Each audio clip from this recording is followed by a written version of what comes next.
परिवार की सियासी विरासत पर ऐसा ही दावा झारखंड के सोरेन परिवार में भी हो रहा है।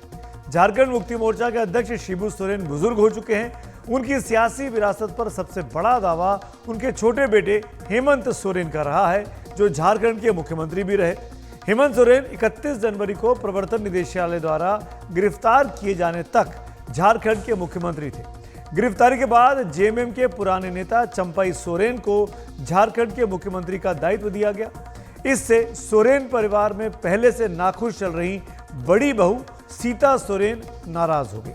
सीता सोरेन दिवंगत दुर्गा सोरेन की पत्नी है, जो शिबू सोरेन के बड़े बेटे थे। जेएमएम में नजरअंदाज किए जाने के बाद से ही सीता सोरेन को लेकर अटकलें चल रही थी। आज उन्होंने जेएमएम से इस्तीफा देकर बीजेपी का दामन थाम लिया। अटकलें ये भी है कि बीजेपी उनको भी लोकसभा का चुनाव लड़ाने वाली है।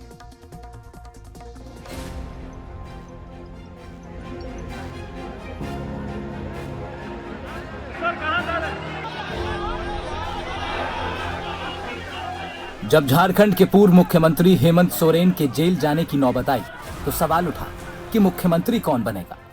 सबको लगा कि हेमंत की पत्नी कल्पना सोरेन मुख्यमंत्री बन सकती है, लेकिन सोरेन परिवार के खासम खास चंपाई सोरेन की किस्मत जग गई।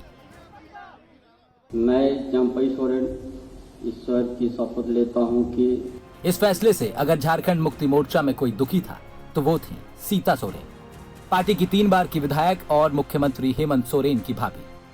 सीता सोरेन खुद को मुख्यमंत्री पद का दावेदार मान रही थी, लेकिन उन्हें मन महसूस कर रह जाना पड़ा। अब लोकसभा चुनाव सिर पर आया तो सीता सोरेन ने अपने परिवार से ही ब्रेकअप कर लिया है। आज के डेट भी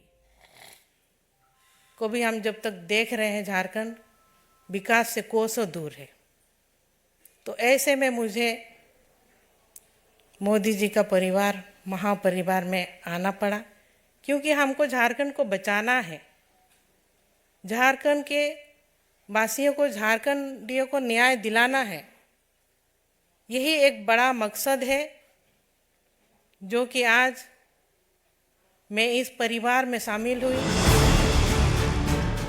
सीता सोरेन को अपने साथ मिलाकर बीजेपी ने झारखंड में परसेप्शन के खेल में बढ़त लेने की कोशिश की है। वो ये बताना चाहती है कि परिवारवाद की राजनीति में भी जो हाशिए पर हैं, उनको मोदी में ही अपना परिवार दिखता है। आदिवासी समाज के हित के लिए जो योजना आदरणीय मोदी सरकार की ओर से चलाई जाएगी, उसको और ताकत से आदिवासी के समाज के आखिरी तबके तक पहुंचाने में हम झारखंड में अभी शक्तिशाली हो रहे हैं, और इसलिए मैं बहन सीता सोरेन जी का स्वागत करता हूं। झारखंड एक आदिवासी बहुल राज्य है। बीजेपी को पावर मिली थी तो उसने गैर आदिवासी रघुवर दास को मुख्यमंत्री बनाया था। इसका खामियाजा अगले चुनाव में उसे भुगतना पड़ा। अब वो फूंक फूंक कर कदम रख रही है। इसीलिए झारखंड में आदिवासियों के सबसे बड़े नेता बनकर उभरे हेमंत सोरेन के परिवार में ही सेंध लगा दी। लेकिन सवाल यही है कि क्या सीता सोरेन बीजेपी के हितों को साध पाएंगी?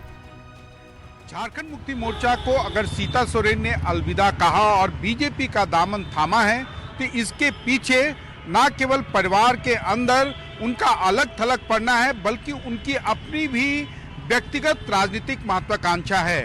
वो चाहती हैं कि न केवल आने वाले दिनों में बीजेपी उनके, बल्कि उनकी दोनों बेटियों के राजनीतिक हितों का ध्यान रखे, जो फिलहाल झारखंड मुक्ति मोर्चा में संभव नहीं। और साथ ही साथ सीता सोरेन को इस बात का अंदाजा हो गया है कि झारखंड मुक्ति मोर्चा का जो रैंक एंड फाइल है, जो उसका आधारभूत वोटर है, उसने हेमंत सोरेन को ही शिबू सोरेन का असल उत्तराधिकारी मान लिया है। वैसे में उनकी दाल ना पार्टी के अंदर और ना ही परिवार के अंदर गलने वाली है। सीता सोरेन झारखंड राज्य के लिए आंदोलन के नेता रहे। शिबू सोरेन के बड़े बेटे दुर्गा सोरेन की पत्नी है। माना जाता है कि अगर दुर्गा सोरेन की आकस्मिक मौत नहीं होती तो शिबू सोरेन की विरासत उन्हीं को मिलती। लेकिन दुर्गा सोरेन के गुजरने के बाद पार्टी और सत्ता धीरे धीरे हेमंत सोरेन के हाथों में चली गई, और सीता सोरेन को लगता है कि हेमंत के राजनीतिक दबदबे के कारण वो महज एक विधायक बनकर रह गए। अब सीता सोरेन के बीजेपी में जाने को हेमंत सोरेन की पार्टी खास तवज्जो नहीं देना चाह रही। अभी पार्टी एक संकट के दौर से गुजर रही है, तो ऐसे में मुझे लगता है थोड़ा धैर्य सबको रखना चाहिए था। और इस तरह से क्यों हुआ, दुखद है ये, हमारी पार्टी के लिए दुखद है। सीता सोरेन ने विधायक पद से भी इस्तीफा दे दिया है। कयास लगाया जा रहा है कि वो लोकसभा का चुनाव लड़ सकती हैं। एनडीटीवी इंडिया के लिए मनीष कुमार के साथ ऐश्वर्या जैन की रिपोर्ट।